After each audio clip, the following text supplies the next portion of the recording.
Hello, this is J83, and this is episode 6 of Salvaging Sauber, and we are at the Canadian Grand Prix. And unfortunately, as you can see, I'm about to go into a race because once again my Elgato broke and corrupted the first file I did. So I recorded one practice quality and race, and then it corrupted, but I managed to restart the race before I noticed, before I continued. So yeah, I didn't have the practice and quality unfortunately, but we do have the race take 2. And as you can see, the grid order: Vettel from Raikkonen, I'll allow Crofty to go through the rest of it. Looking down the rest of the grid, we have Bottas, Massa, Daniel Ricciardo, and Hamilton, Verstappen, Stroll, Sainz, and Sergio Perez, Kvyat, Ocon, Kevin Magnussen, and Palmer, Sauber, Hulkenberg, Roman Grosjean, and Stoffel van Dorn. Alonso and Pascal Wehrlein completes the grid. And now it's time to head down to the track. So it is raining in the race in Canada. It was a dry qualifying, and I managed to get myself into Q2 for the first time in the dry, as I got it in Monaco, but that's because it was raining. And now we're in 15th place on the grid, which is very good for the Sauber, which is still the worst car on the grid. It's got a little bit improved since the early part of the season, but hopefully we can get a good result here. And it's raining, so I feel pretty confident in the rain, and I very much like this circuit. It's very nice to drive on this game, so hopefully I'm on for a good result. Starting in between the two Renaults of Palmer, somehow ahead of Hulkenberg. I'm not quite sure how that's happened, but 15th place, I reckon it's a good place to start. And yeah, it's a bit unfortunate my Elgato broke again. I think I've worked out why it keeps breaking, but I'll try and make sure it doesn't do that again for the rest of the season and be able to get you the full non-corrupted video, so that would be very helpful if my Elgato could stop messing itself up. But now onto the grid, 5 red lights for the Canadian Grand Prix, the 2 Ferraris in the front row. And it's lights out, and away we go from 15th on the grid. Palmer's got a good start ahead of me, but we've got a decent one as well, and we're not going to lose position into turn 1. Looks like, can we make some moves up the inside with Magnussen, Palmer, Ocon, and I think Kvyat as well. We're onside wheel-to-wheel contact with Kvyat, and a lot of oversteer, but we managed to hold it, and we're up into 11th place. And we're just behind Sainz and Perez now. Can we make anything happen down towards turn 3? Sainz has gone up the inside of Perez. He's lost a lot of momentum. I got the inside of Sainz, and then lunge up the inside of Perez as well. Can we get him into turn 3? It's side by side with the Mexican, and we've just about seen him out. A lot of oversteer and exit, but we're up into 9th place off the line. That is unbelievable stuff. And this track is a very good one for me. I like it an awful lot. So can we maybe even hold this? It is raining, so DRS won't be enabled for a long time until it's dry. But that should mean it helps me out defending, because obviously normally I just get overtaken down straights, but they are easier to defend against in the rain, so hopefully that will play into my hands. But now down towards the final chicane in the first lap of the race, and Verstappen's right ahead of me. There's 2 cars side by side. I think it's Stroll and Ricciardo are side by side. They've held each other massively. I've jumped the curb because I was not concentrating very much. But Stroll has now got loads of losses of momentum, and we're going side by side with Lance Stroll, the Canadian, at his home Grand Prix into turn 1. We're going up the inside of him. We've locked up though, gone wide. Stroll's going to do a switch back on us, and we've got the inside line for turn 2 though. A bit of contact wheel to wheel with Stroll, and then a little bit more understeer into him, force him a little bit wide. Hold the slide. And we're up into 8th now, ahead of Lance Stroll, so that's very nice stuff.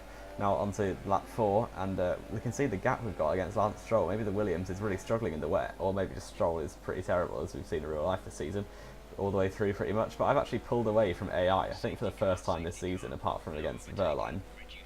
I've pulled away a big margin, but now safety cars come out. So then I can only imagine that's for rain, because no one stopped or retired or anything, so I don't know how that happened. But now safety cars coming in, and that has allowed us to close the gap up to the top 7 cars of the 2 Ferraris, 2 Mercedes, Red Bulls, and I believe Felipe Massa's in 5th at the minute, so well done to him, the Brazilian. And we try to take advantage of the restart against Max Verstappen. We're going alongside, but he's broken. He's played it quite well there. I had to break and go the position back. But now through the final chicane, the Wall of Champions chicane, and Verstappen is still in 7th place. I haven't got a good exit, but it's good enough to not be overtaken by Stroll, I think. So that's good news for me. And we're still in 8th place, but Verstappen is a little bit too far up the road. Maybe we're going to dive him into turn 1, but we're way too far back for anything realistic to happen there. Lots of oversteer. That is a catch and a half into turn 2. But now onto lap 7, on the same lap as the restart, Verstappen is just ahead of me. You can't see him because of the spray. It's pretty atrocious driving conditions at the minute. But up ahead, you can see that 2 cars are going side by side. I think it's Bottas and Hamilton or Vettel are going side by side. I'm going to take advantage of all of them. 2 Red Bulls are disposed of. Now we're going past Vettel, and we're alongside Valtteri Bottas in the Sauber. We're going up into 4th place, it looks like. Bottas is still side by side, and we're going to break late into turn 1, hopefully.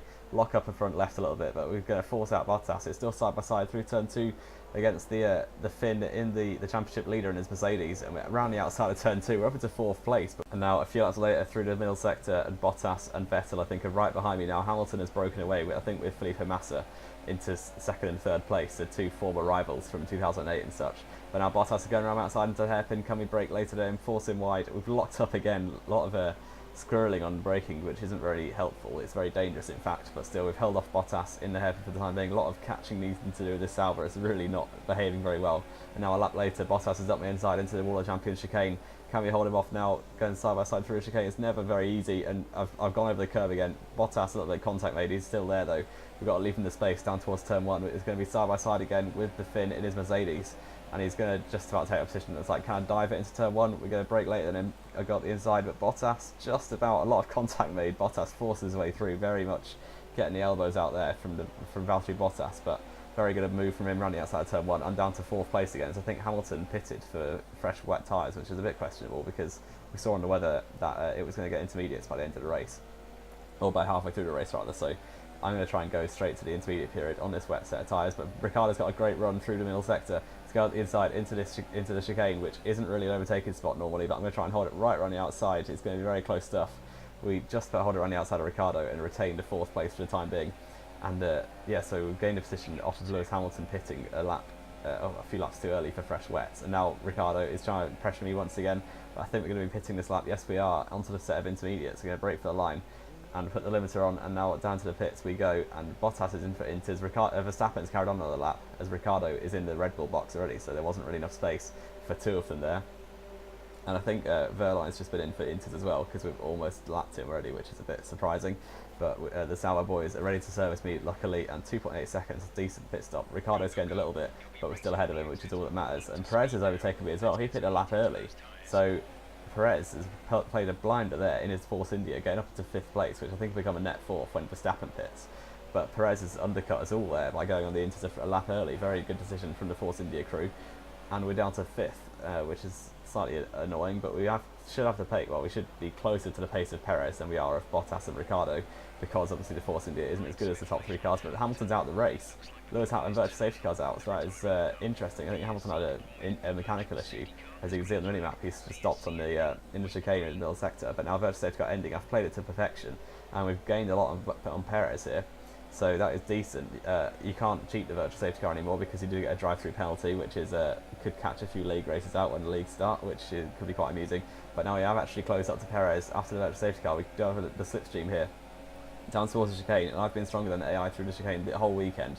So can I get another good one here and maybe challenge Perez into turn one? We hit both apexes very nicely, get a great run on Perez. Can we pull out the slipstream? But then unfortunately Perez has some Mercedes engine. We saw it in Belgium in real life, where Vettel was like too close to get the slipstream. I think that's what happened there with me and Perez. And that Mercedes engine just about has the legs over this year-old Ferrari engine that we've got, which is annoying. But we're sliding through turn two, and that has basically lost me a bit of time to Perez. And now, about 4 laps later, Perez is in the pits, I think, for fresh Inters, that must be. I'm pretty sure it's fresh Inters, but it's going to get dry in like a few laps' time. That is a very strange decision. And Bottas is in as well. Let's have a look what Perez is onto. His intermediates, and as well as all the other AI have hit that lap. But I reckon the drive here is only like 3 or 4 laps away at this point. So yeah, the AI really have messed up there, it looks like. But now on lap 26, it's time for dry tyres, and Bottas is right behind me, even so, on his fresh Inters. And he's probably going to overtake me down towards the hairpin, which won't be very fun for me. But down towards the chicane rather, and Bottas has got the inside. I was in second place for a bit there, but we are going to pull into the pits and just about slow it down for the line, lock up both brakes a lot there. And Bottas got ahead of me down the straight. Massa's right behind as well, who also pitted for fresh Inters. The only car that didn't was Kimi Raikkonen, who's now got an enormous lead at the front. The Finn, who has won 2 races already in Russia and Spain, has just about got this one in the bag, it looks like. But pitting for myself, and I've bottled the pit stop. No, there we go. I've lost that position to Bottas. Well, I was behind Bottas anyway, but I've lost it to Massa as well, which is annoying. And Perez isn't too far behind now, even though he did an extra pit stop. So that does kind of show the true pace of the Sauber, and in dry conditions, yeah, the true pace of the Sauber will come to fruition more. As here comes Perez about 7 laps later. He's going to go up the inside of this chicane. We're going to hold it around the outside, just about hold it there, and force Perez off, but he's still there on the inside of me, and he's going to go up the inside down towards the hairpin. Can we put it in rich mix? We've got a bit of spare fuel. Perez gets past me. We're going to brake later then and try and do a switchback move, but Perez parks on the apex. Very well done, very good move there from Perez, and he's up into 4th place, and unfortunately he will have DRS as well, because it was behind going into that corner, which is somewhat surprising. but that basically puts a nail in the coffin and proves that I'm not going to be able to overtake him down this back straight, or the main straight for that matter. But we could get a good run through here. I said that it's a strong point for me, and we do get a decent run, but Perez has the DRS open still, so it's a little bit too far ahead. And now Verstappen, we have about 6 seconds back to him, I think, in his Red Bull on ultra soft. So that sounds like a lot, but trust me, it isn't. And the Red Bull is way quicker than this Sauber in dry conditions. Even though I feel like I'm a good driver around Canada, but now here's Vettel stuck in some traffic. He's off the back end. Vettel has absolutely bottled it. He's into the barrier. And what has happened there for Sebastian, the championship protagonist. But now onto the final lap of the Grand Prix a few laps later. And as I said, Verstappen has closed that gap up in just 3 laps. So very, very good pace from the Dutchman. He's going to go up the inside, as Perez did a few laps ago. So we've got Rich Mix until the end of the race now. Can we force Verstappen off? We're just trying to fight for our lives for the 5th place. It would be an unbelievable result for the Sauber team. We've only scored 2 points so far this season. Can we get another 10? But even if Verstappen gets past 8th place is good. Or 6th place, sorry, 8 points. But Verstappen still challenging to go up the inside of the hairpin. And the Dutchman in his Red Bull, he's managed to get to the end of a race, which is surprising in itself. But he's still behind a Sauber, and now we're going to try and force him onto the grass. It's very, very aggressive stuff here. Kimi Räikkönen has won the race already, so Verstappen try and get that 5th place off me. He's just about done it, and unfortunately, unless I can get a good run through the chicane, and Verstappen is going defensive because he just overtook me, I'm going to try and get a great run. It is a very good run. We get a little bit oversteer and exit, but Verstappen just about has the straight line speed to retain that position. But it's still going to be 6th place in the Sauber. That is an unbelievable result. I'm very, very happy with that. So 6th place, 8 points. That times is my points total this season by 5. So that's not bad at all. Felipe Massa ended up on the podium, 3rd place for Williams. So very impressive stuff. It was a Finn 1-2 with Räikkönen from Bottas. I think for the 3rd time this season, the 2 Finns are absolutely dominating at this point. I don't know what Hamilton and Vettel are doing, but they're not doing very well. So Massa doing very well to get on the podium in that Williams, in the wet as well. So we said earlier in the race that Stroll was struggling. Maybe it was just because Stroll was bad, because Massa's clearly not struggling too badly. But that is the podium, and I ended up 6th place in the Canadian Grand Prix. That was unbelievable stuff. Perez was 4th for Force India, very good job. With Verstappen 5th, Stroll 7th, Sainz, Magnussen and Jolyon Palmer getting a point for Renault in 10th place. And my teammate Verline still nowhere near the points really. In 16th place, a lap down. So Ricciardo also 15th. I don't know what happened to him, but yeah, that's not gone very well. But now standings, I'm up into 11th place. That is very, very nice. And Verline's still 19th. And constructors then, how high have we got there? Because I think we're still in 9th, because Renault have scored a few points this season, but we're still ahead of McLaren, who haven't scored any points yet. But if we want to really challenge up the grid, we need Verline to be getting the points as well, and that's probably going to require a lot of car development. But now onto the rivalry update. We have beaten Pascal Wehrlein, so that's going to give me a new rival in the next race. And everyone's starting to like me again after everything went wrong in Monaco. But now we have a choice between two classic events, of the Checkpoint Challenge in Italy with the Red Bull, or the Bahrain Short in the old Williams, 1992 Williams. So I think I'm going to go for the Williams just because I prefer races to time trial stuff. And let's get straight onto that, the Classic Car Edition, and we're in the Williams, starting from 13th place. We're just trying to win our class. It's 5 red lights. And we're away on the Bahrain Short Circuit. We've got a very good start compared to that McLaren alongside me, the 98 McLaren. And there's another McLaren struggling ahead as well, along with 2 more McLarens. There's McLarens everywhere. And we're going to dive out the inside of the Ferrari and maybe even get in front of the Renault as well. The 2006 Renault with a lot of wheel-to-wheel contact, or wheel-to-side pod contact, I should say. But we've managed to go on the outside of the pair of the Renaults. And now we're trying to focus on the 2008 McLarens ahead of me. But it is a class thing, so I'm in 2nd class, and all these cars that are ahead of me and the 2 Renaults behind me are all in 1st class, along with the Ferrari that we dive on to turn 1. So all I'm trying to do is beat my class, so it doesn't matter if I'm slower than these cars ahead of me, because they're much quicker cars. So it's kind of like the Sauber really, I'm in a slow car and we're surrounded by fast cars. But now hit in start 2, I've just got hit from behind. There's a bit of Renault going flying off there, a bit of bright blue front wing. It's put me off a little bit. There goes the Ferrari, and the Renault, the 2006 Renault, is actually broken my front wing there. So we've both got wing damage, but I'm going to try and carry on because it's not too major. It's a little bit orange, but it should be alright. But even so, we've still got him pressuring us in the Renault. Alonso and Fisichella's Renault, that is, and he's going to maybe try and pressurise, but he's not quite close enough down the straight. But through the next few corners, the high-speed corners, this front wing might hamper me an awful lot, as it's very, very low grip on the fast corners now. And as you can see, I go straight on basically, and that allows both Renaults through, and they're going to just drive off. I think they're in a higher class, so they should drive off anyway. So unless I'm a very skillful driver, which you can probably tell I'm not. But through the back straight on the Bahrain short circuit. The Renaults are going to battle actually. I think the lead Renault was the one with the half front wing, so he's going to be pulling into the pits probably. Or he might just try and carry on with half front wing, but no, into the pits he goes, and that's going to raise us into 8th place, but first in class still. But we have the two McLarens from 1998 behind me, and they're both in my class, so it's important to hold them off, hopefully. And through the fast corners again, once again the front wing will be hampering me an awful lot. And yes, it is. You can just see I'm nowhere near as quick as I could be through that corner if I had a full front wing. But we've got the McLaren right behind me of Moreno, the fake name masterclass himself. And here he goes at the inside in that 1998 Hakkinen and David Coulthard's McLaren. He goes past, and we're going to try and slipstream now down towards the back, the final corner. Brake a bit later, take a better line, and maybe get a run down towards turn 1. We will have the slipstream. And luckily, the game's pretty clever because on classic cars, the slipstream does actually exist because dirty air is a lot less important because the cars are a lot simpler with aerodynamics and stuff. But that is a pretty good thing, like Codemasters. But onto turn 1, we're right behind the McLaren. We're going to dive bomb him into turn 1, breaking down into second gear. And it is also odd that some of these cars, this Williams only has 6th gear. It doesn't have 7th or 8th, which is slightly odd. But obviously that's what they were back in the day. So now onto lap 4, around the final few quarters. And we've still got the two McLarens for company, the 98 McLarens. And he's going to go to the outside in his in Moreno in the McLaren.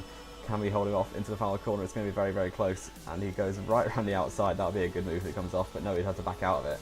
But he's going to hand the slipstream down towards turn 1 in his McLaren with his teammate right behind. And we have a big gap to 11th place or 4th in class. But let's focus not on that at the minute. We go side by side 3 wide with the two McLarens. And we're going to do a switch back onto the inside line, dive bomb it up the inside, and force out both McLarens there. Although Clark has kept it around the outside, another fake name wizard, and he's going to just about get forced out as we have the better line and the better braking point before turn 3. I think the short circuit is a bit weird. I don't really know the corner numbers at all, but we've just about held him off. But it's going to be 3 wide almost again with the two McLarens, and he's going to switch to the right hand side, and maybe it's going to be 3 wide again.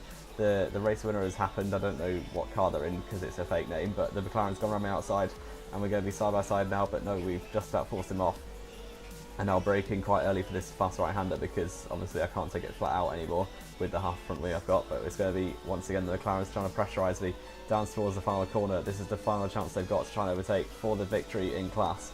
And the McLaren is going to switch to the outside. Clark in his 1998 Hakkinen's McLaren, and he's going to go to the outside line. We're forcing him off, trying to get a good exit, and it's going to be very, very close, side by side up to the line. Who's going to take it? We're wheels to wheel, quite literally. It's going to be side by side up to the line. I think I just got it. It was very, very close stuff at the end. Like literally, contact was made to try and hold him off. It was a little bit dirty for me, I won't lie. But now we have just about won by level on time with the Howard Clark in the McLaren, and that is very nice to see. But that is going to be the end of this video. Thank you very much for the support lately on this series. It's been unbelievable stuff. And yeah, if you like it, leave a like on it. Subscribe if you want to so you don't miss future episodes. This has been JY83, and I will see you next time.